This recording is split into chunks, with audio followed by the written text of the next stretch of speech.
Bonjour à tous, aujourd'hui une vidéo pour vous indiquer 10 choses à ne pas faire lors de votre grand oral. Donc je vais lister à la fois des choses qui vont être par rapport au fond, mais aussi des choses par rapport à la forme. Donc je vais commencer par le contenu, c'est-à-dire le fond. Sur le fond, il y a 5 choses principales à ne pas faire, à ne surtout pas faire lors de votre grand oral. La première chose, c'est de décrire au lieu de démontrer. Nous, ce qu'on vous demande au grand oral, et d'ailleurs la grille d'évaluation est claire là-dessus, on vous demande de prouver quelque chose, de démontrer des choses. Il ne faut donc pas que votre grand oral consiste uniquement à lister des choses, à décrire des choses, ou alors à faire un cours sur une notion. Donc vous avez dû évidemment choisir 2 problématiques pour votre grand oral, qui utilisent des notions clés que vous avez vues dans votre cours de spécialité.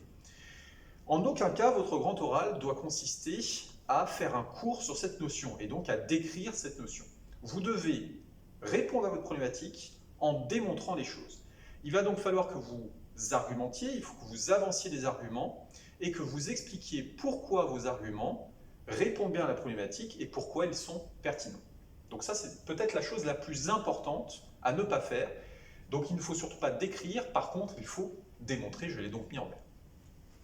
Deuxième chose que vous ne devez absolument pas faire par rapport au fond, pour vos 5 premières minutes où vous allez présenter et répondre à votre problématique, ne terminez pas maladroitement ces 5 premières minutes. Il y a beaucoup de candidats qui ont tendance à terminer un petit peu brutalement ces 5 premières minutes en disant voilà, j'ai fini, sans proposer de véritables conclusions. C'est très maladroit, en tout cas dans la culture française, c'est très maladroit de terminer comme ça, et donc il est préférable de faire une conclusion où vous allez commencer votre conclusion par dire pour conclure. Comme ça, vous montrez directement au jury que vous êtes à la fin de votre exposé. Et donc, il n'y aura pas 5 secondes ou 10 secondes de blanc où le jury va se poser la question de savoir si vous avez terminé ou pas votre exposé. Donc, c'est important de proposer une véritable conclusion pour montrer au jury que vous avez définitivement terminé ces 5 premières minutes. Troisième point qu'il ne faut absolument pas faire, c'est compter sur l'improvisation. Il y a beaucoup de personnes parmi vous qui avaient un certain talent à l'oral. Alors je ne remets pas du tout en question ces capacités. Par contre, on ne peut pas arriver au grand oral sans s'être entraîné. Compter sur l'improvisation, compter sur le talent, comme on peut dire, c'est une erreur parce que vous allez montrer l'impression d'être peu rigoureux, de peu maîtriser votre sujet.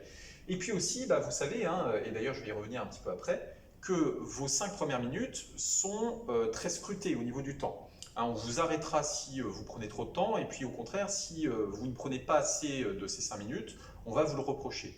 Et donc ça, vous n'avez pas le choix que de vous entraîner pour vérifier que vous tenez bien 5 minutes. Alors, ça peut être légèrement plus ou légèrement moins, mais en tout cas, il faut que vous respectiez cette condition temporelle. Lors de l'entretien, c'est-à-dire lors des questions qu'on va vous poser quand on est jury par rapport au sujet que vous avez abordé. On attend de vous à ce que vous interagissiez un minimum, même si vous ne connaissez pas précisément la réponse à cette question. Donc évitez de répondre tout le temps lors de ces questions « je ne sais pas » et de ne rien ajouter derrière. Même si vous ne connaissez pas précisément la réponse, essayez quand même d'apporter des éléments. Par exemple, une notion proche que vous connaîtriez, ou alors essayez de vous rattacher au contexte que vous avez utilisé lors de votre problématique. Mais en tout cas, il ne faut pas enchaîner les réponses avec des « je ne sais pas » parce que là, vous avez un critère d'interaction avec le jury pour lequel vous n'aurez aucun point. Donc faites attention à éviter ce genre de réponse systématique. Et puis enfin, dernière chose qu'il ne faut pas faire, c'est arriver le jour du grand oral sans connaître les notions qui se rapportent directement avec votre sujet. Tout simplement parce que lors de l'entretien, c'est-à-dire lors de la phase de questions, nous, en tant que jury, on ne pourra vous poser des questions qui ne portent que sur l'oral que vous avez présenté. Donc vous pouvez être sûr que vous allez tomber sur des questions qui se rapportent avec votre sujet. Je prends un exemple, dans la filière STMG, si, je ne sais pas, vous vous intéressez à la fidélisation des clients, vous pouvez être sûr que vous allez avoir des questions sur la fidélisation. Et donc, si vous ne maîtrisez pas cette notion, eh bien, nous, en tant que jury, on va se rendre compte qu'en fait, vous avez parlé de quelque chose que vous ne maîtrisez pas et ça donnera une très mauvaise impression. Donc ça, c'est une très mauvaise idée. Il faut que vous révisiez en priorité les notions qui sont directement en rapport avec votre sujet. Donc maintenant que je vous ai parlé du fond, je vais maintenant vous évoquer la forme, puisque Il y a aussi des conseils que je peux vous donner par rapport à ça, et puis des choses à ne pas faire. Alors, parmi les choses à ne pas faire sur la forme, la première chose, c'est trop lire ses notes. Vous savez qu'exceptionnellement, en 2021, pour les 5 premières minutes, vous avez le droit à vos notes, du fait de la crise sanitaire. Ce droit aux notes, c'est peut-être quelque chose qui est un petit peu à double tranchant. C'est-à-dire que, certes, ça peut vous rassurer, et ça peut être un atout pour vous, mais aussi, vous avez des élèves qui vont être tentés de ne faire que lire leurs notes, au lieu d'échanger avec le jury, au lieu de faire un vrai oral. Et ça, c'est quelque chose qu'il ne faut surtout pas faire, lire ses notes, ou en tout cas trop lire ses notes. Vous avez tous eu dans votre scolarité vu passer des camarades présenter un exposé devant une classe, trop lire leurs notes, c'est-à-dire passer leur exposé à lire leurs notes. Soyons très honnêtes, c'est très ennuyeux. Et donc ça va être pareil pour le jury, il va trouver ça très ennuyeux, trop peu dynamique. Donc il faut absolument que vous vous détachiez de vos notes et que vous vous serviez de ce brouillon que pour mettre les éléments les plus importants de votre exposé. C'est-à-dire que vos notes, ça doit être seulement, je dirais, une solution de secours si jamais vous avez un trou de mémoire dans ce que vous voulez dire au jury. Deuxième chose, avoir une mauvaise gestuelle. Alors, on a beaucoup d'élèves qui ont tendance, lors de leur grand oral, à se balancer comme ça, de droite à gauche. Ça, c'est souvent des choses qui arrivent pour les personnes qui récitent par cœur, par exemple, ou alors des personnes qui, au contraire, sont un petit peu perdues dans ce qu'elles veulent dire. En tout cas, le résultat est le même, c'est que ça donne l'impression d'un manque de rigueur. Ça fait partie de ce qu'on appelle la communication non verbale. Donc, soignez votre gestuelle, soyez bien droit, ayez vos mains, assurez-vous que vos mains ne se baladent pas n'importe où, pour donner une impression, au contraire, de sérieux et de rigueur. Troisième chose à ne pas faire, s'habiller de manière inappropriée. Voilà, il faut savoir que ce grand oral, vous allez passer fin juin, donc effectivement, il y aura quand même, a priori, des fortes chaleurs au moment de ce grand oral, mais ce n'est pas pour autant qu'il faut vous habiller, par exemple, avec des habits de plage. Ça reste un oral, il faut donc que vous vous habillez normalement, sans en faire trop, pour donner une bonne impression au jury. Parce que si vous arrivez voilà, de manière avec des habits qui ressemblent à des habits de plage, vous allez donner une très mauvaise première impression au jury. Et en général, ces premières impressions, elles pèsent assez lourdement dans la balance, dans la note finale, puisqu'il faut savoir quand même que une correction, et notamment une correction orale, c'est très psychologique pour un jury. Donc, essayez de soigner cette tenue. Quatrième chose à ne pas faire sur la forme, c'est se relâcher dans la partie projet professionnel. Je m'explique. Il faut évidemment que vous fassiez attention à votre vocabulaire tout au long de ces 20 minutes de passage.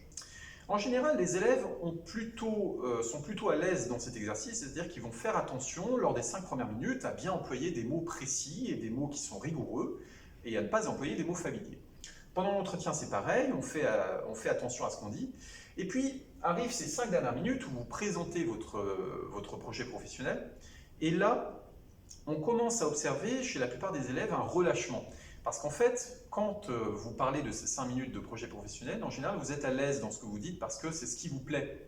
Vous mentionnez votre futur métier, vous mentionnez souvent ce que vous aimez faire dans la vie. Et donc, c'est à ce moment-là que le cerveau inconsciemment se relâche. Et on voit beaucoup d'élèves utiliser des mots familiers dans ces 5 dernières minutes. Aussi, peut-être à cause de la fatigue. Donc attention à bien être concentré du début jusqu'à la fin vis-à-vis du vocabulaire. Ne vous adressez pas à un jury comme on s'adresserait à un ami. Dernière chose à ne pas faire par rapport à la forme, c'est évidemment le débit de parole et la manière de parler. Ne parlez pas trop vite, attention au débit de parole. On observe beaucoup d'élèves qui, parce qu'ils ont beaucoup de choses à dire, ont un rythme de parole trop élevé. Laissez au jury le temps de souffler et d'acquérir des informations. Il ne faut pas oublier que votre jury ne connaît pas votre sujet. Il ne connaît pas non plus le contexte dans lequel vous travaillez. Donc il faut lui laisser le temps d'assimiler toutes ces informations. Donc prenez un débit de parole qui est adapté, pas trop rapide, pas trop lent, et puis faites des pauses, des petites pauses, aux moments les plus importants pour que le jury, par exemple, emmagasine une information importante. De plus, parlez assez fort. C'est d'autant plus vrai cette année que vous allez devoir passer le grand oral avec le masque. Vous savez que le masque, eh bien, il brouille un petit peu le message oral que vous allez faire passer. Les sons sont atténués. Pensez à bien articuler aussi, parce que le masque n'aide pas par rapport à ça. Donc voilà, il va falloir que vous parliez avec un débit de parole adapté, et puis suffisamment fort et de manière articulée pour que le jury vous comprenne. Voilà, j'espère que cette vidéo sur donc, les 10 choses à ne pas faire lors du grand oral vous aura aidé. Et je vous souhaite évidemment bon courage pour cette épreuve de fin d'année.